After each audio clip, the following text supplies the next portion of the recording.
Last ಅಂತ ನಾನು ಮೊನ್ನೆಯಿಂದನೂ ನಿನ್ನೆನೂ ನಮ್ಮ ಮಾಧ್ಯಮ ಸ್ನೇಹಿತರಿದೆ ಕೇಳಿದೆ ಒಟ್ಟು ಈಗ ಒಂದು ವಾರ ಆಗಿದೆ ಸರ್. 100 ವರ್ಷದ ಇತಿಹಾಸದ ದೇಶಭಕ್ತರಿದ್ದಾರೆ ಇವರೆಲ್ಲರೂ. ಎಲ್ಲೋ ಇಟ್ಟಿರ್ತಾರೆ, ನಾಗ್ಪುರ್ನಲ್ಲಿ ಇಟ್ಟಿರ್ತಾರೋ, ಕೇಶವ ಕೃಪಾನಲ್ಲಿ ಇಟ್ಟಿರ್ತಾರೋ, ಯಾವುದೋ ಸರ್ಸಂಚಾಲಕ್ ಮನೆಯಲ್ಲಿ ಇಟ್ಟಿರ್ತಾರೋ. ತರ್ತಾರಲ್ಲ, ಇವತ್ತಿಲ್ಲ ನಾಳೆ ದಾಖಲೆಗಳು ತರ್ತಾರೆ. ಯಾಕೆ ಅಷ್ಟಾದ ಸ್ವಲ್ಪ ಟೈಮ್ ಕೊಡಿ, ಇಲ್ಲ ಅಂದ್ರೆ ಸೃಷ್ಟಿ ಮಾಡಿಸ್ಬೇಕಲ್ಲ ಸರ್. ಕಾನೂನಿದೆ ಅಲ್ರಿ, ಕೊಡ್ಲೇ ಇಲ್ಲ ಅಂದ್ರೆ ನಿಮ್ಗೊಂದು ಕಾನೂನು, ನಮಗೊಂದು ಕಾನೂನಾ, ಅವ್ರಿಗೊಂದು ಕಾನೂನಾ? ಈಗ ಇದ್ದಿದ್ರೆ ಇಷ್ಟೊತ್ತಿಗೆ ನನ್ನ ಮುಖಕ್ಕೆ ಬಿಸಾಕ್ತಾ ಇರ್ಲಿಲ್ವೇನ್ರಿ? ಎಷ್ಟು ದಿನ ಟೈಮ್ ಅಂತ ಕೊಡ್ತೀರಾ ಸರ್ ನೀವೇನಾದ್ರು? ನಾನು ಯಾರು ಹೋಮ್ ಮಿನಿಸ್ಟರ್ ಅಲ್ವಾ? ನನ್ನ ಕೆಲಸ ಏನು? ತಾಳ್ಮೆಯಿಂದ ಇರೋದು. Attacking is not the first thing that is police.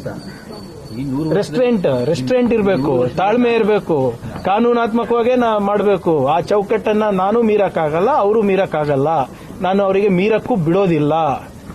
ಬರ್ಲಿ, ಈಗ ಇಷ್ಟು 100 ವರ್ಷ ಕಾದಿದ್ದೀರಂತೆ ಒಂದು ಡಾಕ್ಯುಮೆಂಟ್ಗೆ, ಇನ್ನ ಒಂದು ತಿಂಗಳ ಕಾಯಕ್ಕೇನಪ್ಪ ನಿಮ್ಗೆ? ರಿಜಿಸ್ಟ್ರೇಷನ್ ಅನ್ನೋದು ಫೈನಲ್ ಅಂತ ಹೇಳಿ. ರಿಜಿಸ್ಟ್ರೇಷನ್ ಅಲ್ಲ, I want to know who they R.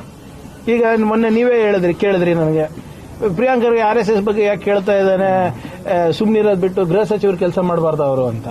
ಅರೆ 20 ಲಕ್ಷ ಜನ ಇಡೀ ರಾಜ್ಯದಲ್ಲಿ ಸೇರ್ತಾ ಇದ್ದಾಗ ಅದು ಜವಾಬ್ದಾರಿ ನಂದ ಏನು? ಮಹಿಳಾ ಮತ್ತು ಮಕ್ಕಳ ಕಲ್ಯಾಣ ಇಲಾಖೆ ಮಾಡಬೇಕಾದ ಲಾ ಅಂಡ್ ಆರ್ಡರ್ ನನ್ನ ಅಂಡರ್ ಬರ್ತದ ಏನು? ಕಾಮರ್ಸ್ ಅಂಡ್ ಇಂಡಸ್ಟ್ರಿ ಡಿಪಾರ್ಟ್ಮೆಂಟಿಗೆ ಬರುತ್ತಾ? ಸೊ ಆದ್ರಿಂದ ಇವತ್ತಿಲ್ಲ ನಾಳೆ ಬರ್ತಾರೆ.